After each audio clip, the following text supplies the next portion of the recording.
আসসালামু আলাইকুম এভরিওয়ান। আজকে আমরা কথা বলবো ১৯তম শিক্ষক নিবন্ধন পরীক্ষা সংক্রান্ত।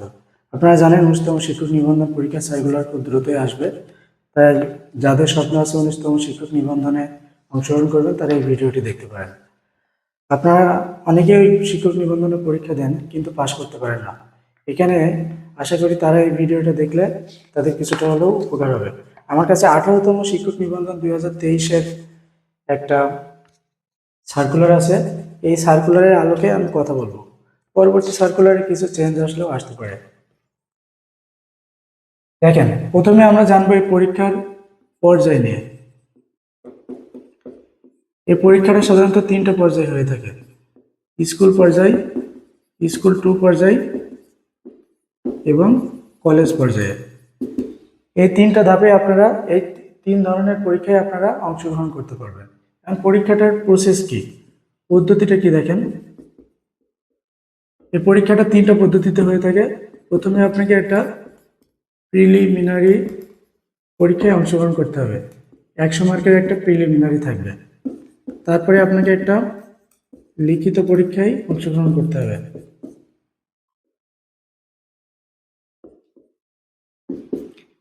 লিখিত পরীক্ষাটাও 100 মার্কের এবং 3 ঘন্টা। এরপরে আপনাকে ভাইভা পরীক্ষায় অংশগ্রহণ করতে হবে 20 মার্কের। দেখেন, প্রিলিমিনারি পরীক্ষা সম্পর্কে একটু জানি। প্রিলিমিনারি পরীক্ষা সাধারণত বাংলা, ইংরেজি, গণিত এবং সাধারণ জ্ঞান। সাধারণ জ্ঞানে বাংলাদেশ আন্তর্জাতিক দুইটাই থাকে, বাংলাদেশ প্লাস আন্তর্জাতিক। এখন কত কত মার্ক থাকে দেখেন, এখানে 25, এখানে 25, এখানে 25, এখানে 25। সাধারণত এটাই থাকে। একটা দুইটা কোশ্চেন এদিক ওদিক হতে পারে। লিখিত পরীক্ষা 3 ঘন্টার হয়। লিখিত পরীক্ষা যার যার সাবজেক্ট অনুযায়ী তার হবে। লিখিত পরীক্ষায় আসলে 3 ঘন্টা সময় থাকবে। এখন প্রিলিমিনারি পরীক্ষা সম্পর্কে একটা বিষয় জানা আছে, সেটা হচ্ছে প্রিলিমিনারি পরীক্ষায় পাস করতে হলে আপনাকে 40% নাম্বার পেতে হবে। 40%-এর নিচে যদি নাম্বার পান তাহলে প্রিলিমিনারি পরীক্ষায় আপনি ফেল। এবার আসেন লিখিত পরীক্ষায়। লিখিত পরীক্ষায় পাস করার জন্য কোনো মার্ক ডিস্ট্রিবিউশন নাই।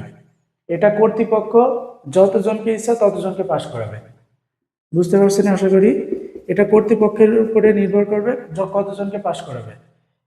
40% মার্ক পেয়ে আপনি লিখিত পরীক্ষায় অংশগ্রহণ করবেন। লিখিত পরীক্ষায় যদি আপনি কোয়ালিফাই করেন তাহলে আপনি ভাইভাতে অংশগ্রহণ করবেন।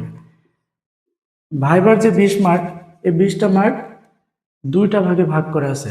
একটা হচ্ছে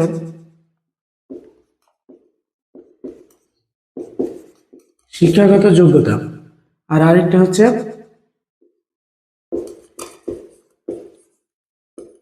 প্রশ্নোত্তর।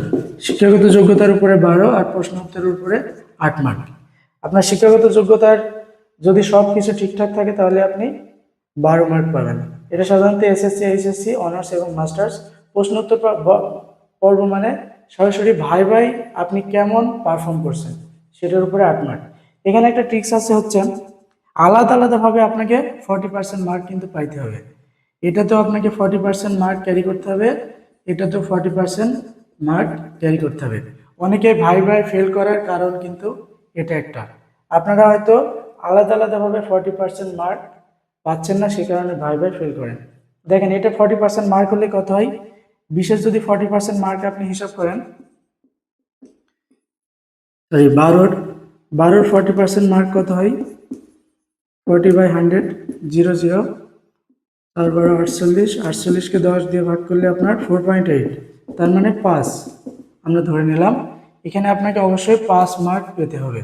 আর ওখানে প্রশ্ন উত্তর পরে 8-এর 40% কত হয়, 4-32, 32কে 10 দিয়ে ভাগ করলে 3.2 অর্থাৎ 4।